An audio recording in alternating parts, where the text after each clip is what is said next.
IndiGo വിമാന കമ്പനിയെ ബഹിഷ്കരിക്കുന്നത് അവസാനിപ്പിച്ച CPM കേന്ദ്ര കമ്മിറ്റി അംഗം EP ജയരാജൻ കരിപ്പൂർ വിമാനത്താവളത്തിൽ നിന്ന് ഡൽഹിയിലേക്കാണ് ഇൻഡിഗോ വിമാനത്തിൽ EP പുറപ്പെട്ടത്. CPM ജനറൽ സെക്രട്ടറി സീതാറാം യെച്ചൂരിക്ക് അന്തിമോപചാരം അർപ്പിക്കാനാണ് EP ഡൽഹിയിലേക്ക് പോകുന്നത്. ദീപക് തർമ്മണം ചേരുന്ന വിവരങ്ങളുമായി. ഗുഡ് മോർണിംഗ് ദീപക്, എഗെയിൻ പറയൂ വിശദാംശങ്ങൾ.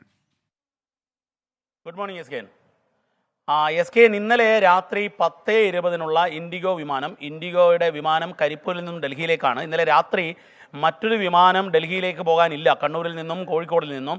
അത്തരമൊരു സാഹചര്യത്തിലാണ് EP ജയരാജൻ ഇൻഡിഗോ ബഹിഷ്കരണം അവസാനിപ്പിച്ചത് എന്നുള്ളതാണ് EP-യുമായി ബന്ധപ്പെട്ട വൃത്തങ്ങൾ പറയുന്നത്.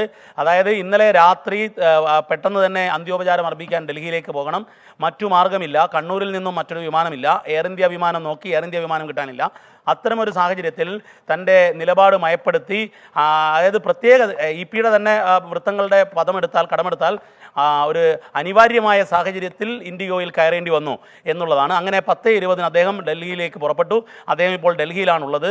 സീതാറാം യെച്ചൂരിക്ക് അന്ത്യോപചാരം അർപ്പിക്കലാണ്. ഇതിൻ്റെ ഒരു ബാക്ക് ഫയലിലേക്ക് പോവുകയാണെങ്കിൽ മുഖ്യമന്ത്രി പിണറായി വിജയനുമായി യാത്ര ചെയ്യുന്നു കണ്ണൂരിൽ നിന്നും തിരുവനന്തപുരത്തേക്ക്. ആ വേളയിൽ യൂത്ത് കോൺഗ്രസ് പ്രവർത്തകരുടെ കരിങ്കൊടി പ്രകടനം, ആ കരിങ്കൊടി കാണിക്കുന്നതിനിടയിൽ EP-യും യൂത്ത് കോൺഗ്രസ് പ്രവർത്തകരും തമ്മിലുള്ള ഒരു തടയൽ ശ്രമം കയ്യാങ്കളിയിലേക്ക് പോകുന്നു. അങ്ങനെ ഇൻഡിഗോ EP-ക്കെതിരെ കടുത്ത നിലപാടെടുത്തു, ഇൻഡിഗോ വിലക്കേർപ്പെടുത്തുന്നു. അത്തരം ഒരു സാഹചര്യത്തിൽ ഇനി ഇൻഡിഗോയിൽ യാത്ര ചെയ്യില്ല, വന്ദേ ഭാരതിലോ അല്ലെങ്കിൽ മറ്റു ഫ്ലൈറ്റിലോ പോയിക്കോളാം എന്ന് പറയുകയും മാസങ്ങളോളം EP ട്രെയിനിൽ യാത്ര ചെയ്ത് തിരുവനന്തപുരത്തേക്ക് സെക്രട്ടേറിയറ്റ് യോഗത്തിനും LDF യോഗത്തിനും പോവുകയായിരുന്നു. ആ നിലപാടാണ് സീതാറാം യെച്ചൂരിയുടെ മരണത്തെ തുടർന്ന് അന്ത്യോപചാരം അർപ്പിക്കാനുള്ള ഡൽഹി യാത്രയിൽ EP മയപ്പെടുത്തിയത്.